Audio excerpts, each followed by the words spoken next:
आमे समस्ते जानिछे आमे जन्म हवा पूर्वर अदृश्य थिले एवं मरिया परे पुणी मध्य अदृश्य हो जिवा। तेबे दृश्य समय तक ही आम हाथ में जोठी आमे जहाँ चाहिए ताहा करि परिबा।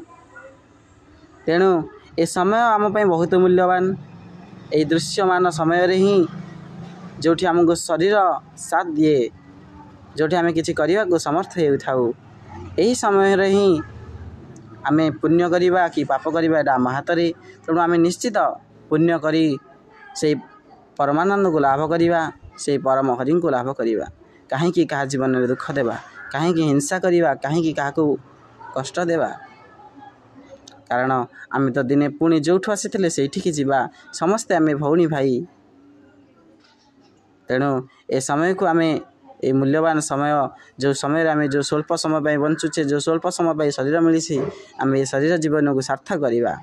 कारण मनुष्य जन्मटी दुर्लभ जेबे गोविंद करे भाव यही जन्मटी आमको सहज मिलनी केवल गोविंद कृपा कारण मिली आमको गोटे सुजोग मिली आमे किछि करि परिबार।